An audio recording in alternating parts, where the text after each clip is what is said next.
Welcome to the Lose Your Cravings podcast, taking a different approach to your struggle with food, weight, and body obsession with your host, Keysa Amaro, certified integrative health coach. Welcome back, my friends. I'm Keysa Amaro, and I help ambitious women transform their negative body image and obsession with weight into body confidence so that they can show up fully in their life and their career.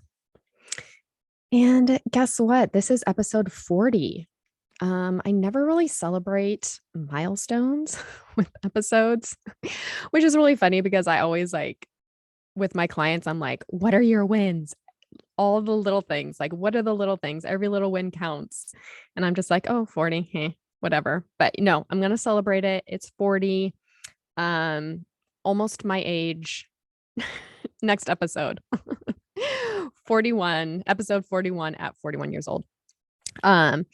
But no, it's really exciting. I'm just really excited and, grateful that I've been able to share 40 episodes with you all. And that's like 40 little tidbits of information that I've been able to share with you and hopefully get your brain thinking, hopefully support you on your journey to developing a healthy relationship with food, to quit your body obsession, weight obsession, all those things. So with that being said, I would love to hear your feedback. What have you found helpful? Are there any episodes that are your favorite or any aha moments?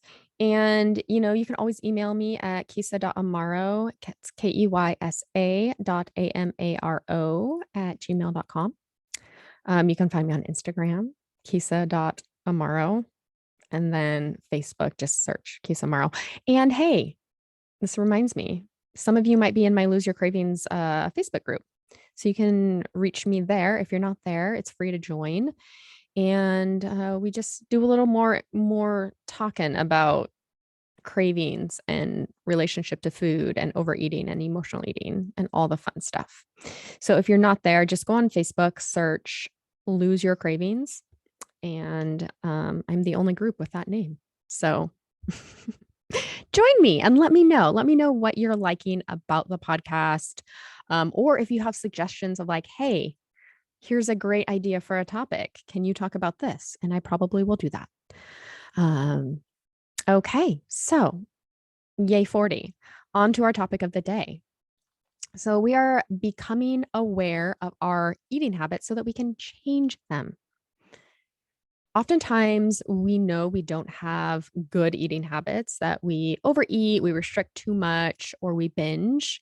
We may know that we are an emotional eater, but we don't like the fact that, you have these habits. And so you tend to ignore them, like nobody really wants to be like, yes, I'm an emotional eater and let me just face it. Right. So we tend to ignore these things, and rightfully so, right? It's uncomfortable. You ignore the fact that you overeat and you're an emotional eater. You think that if you ignore the habit, that it will just go away, right? We like to ignore things, brush them under the rug. Believe me, I've done that many times. Maybe your relationship with food is just too painful to recognize, or something that you'll figure out when, right? Oh, I'll worry about that when, or I'll figure that out when, right? When life settles down, when the kids are off to college, when I have time, when work isn't so crazy, right? You ignore your relationship to food because it's just too much to handle or too painful to handle. So you continue your overeating or emotional eating because that's how you know how to cope with your emotions. And there's nothing wrong with that, right? That's just what you've learned to do. But when you ignore your habits around food, you disregard your relationship with food and you can't change it, right? When we just ignore something, we can't change it. You may think that you are protecting yourself, that you're hiding your habits around food or using food as a coping mechanism, but you are in turn deepening that habit, right? You're just perpetuating it, deepening it, strengthening it, which will make changing it and developing a healthy relationship with food much harder in the future. So the more you continue on a habit, the harder it is to break. So whether that be, with a habit that creates something that you want, or a habit that creates something you don't want, the more you do it, the stronger it becomes and the harder it is to break.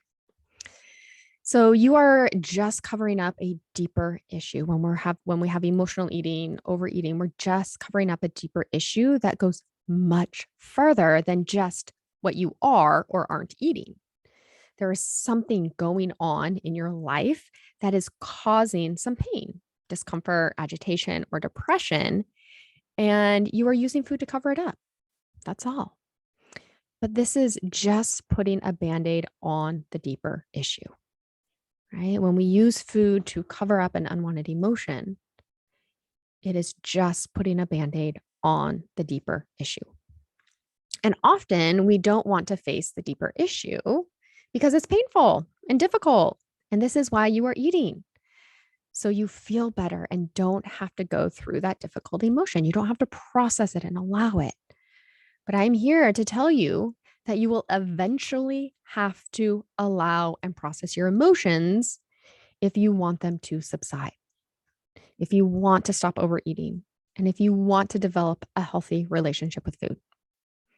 Once you become aware of your emotional eating and pay attention to it, is when you can start to change it. So we must be aware of what's going on. We need to turn the light on instead of being in the dark. We need to turn the light on our relationship to food so that we can change it and create one that supports us.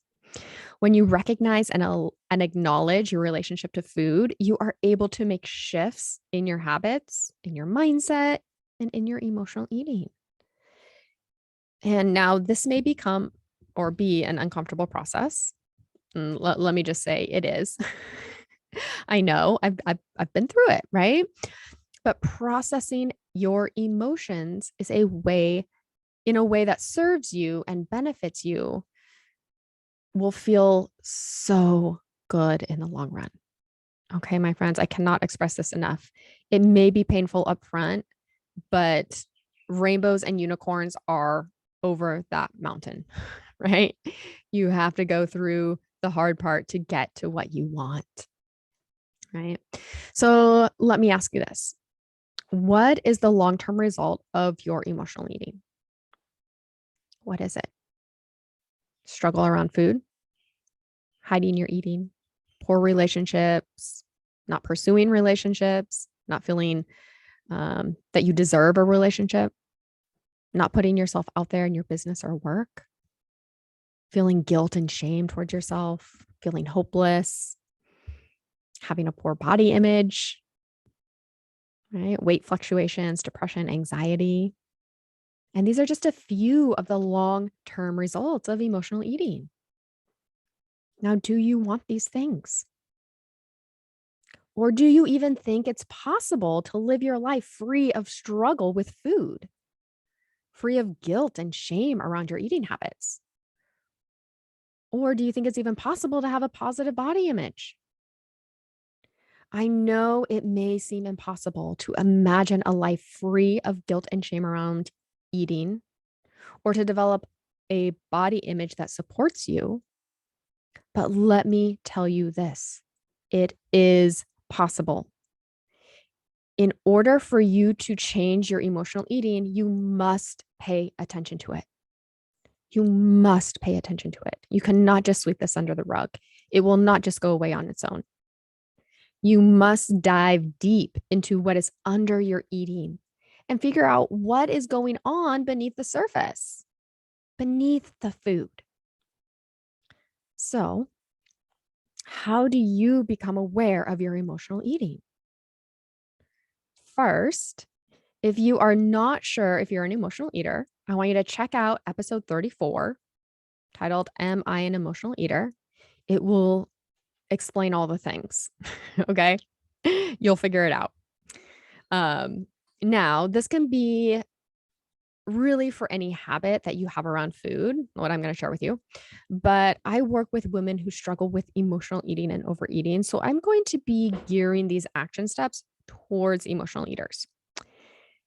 If you recognize that you are an emotional eater, which I can argue that most humans are, it's just if it is affecting your relationship to food, right? Like some of us can just eat when we're hungry and stop when we're full. And then maybe when we go out to dinner or are around friends and we overeat, right? Or maybe now and then we might overeat because we're stressed, right? But it's just here and there. And it doesn't really affect our relationship with food. It doesn't affect our weight or our health, right? Or our body image. But if it is, right? If it's affecting your relationship to food, your body image, or other areas in your life in a negative way, then we need to address it, right? And if you are using food as a coping mechanism, we want to find another way to cope with your unwanted emotions that doesn't include food and that will give you a long-term benefit versus short-term pleasure. Okay. Overeating, emotional eating is that short-term pleasure. We want those long-term benefits like healthy eating habits, healthy mental health, healthy relationship with food, healthy relationship with friends and family, with your spouse, with your kids, healthy body image, better mood. So let's start to become aware of your eating habits with compassion and curiosity. I'm not here to say you should feel bad about them or that you shouldn't be doing this, that you shouldn't be emotional eating and you should feel bad about it. No, that's not what we're doing. We are looking at it from a place with compassion and curiosity. That's the only way you will make change. So, when diving into your emotional eating habits around food or your eating habits around food, I want you to come from this place of curiosity and compassion for yourself. So, start paying attention to when you overeat or know that you're eating emotionally. So, here are some things you can do. When you go to eat, ask yourself, am I physically hungry? And recognize if you are experiencing physical hunger or if you are eating emotionally, right? If you aren't physically hungry and you are reaching for food or wanting food, then you are most likely eating to cover up an unwanted emotion. Now, I want you to get curious about what that emotion is, right? This is where the curiosity comes in. What is that emotion that you're trying to cover up? Just get curious. Maybe it's stress, boredom, loneliness, agitation, frustration, or a host of other emotions. Okay.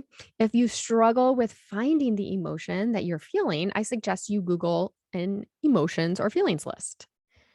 Right? There's many out there. So find one that resonates with you. It will just give you many ideas of different emotions, ones that you probably didn't even know existed and that you probably feel.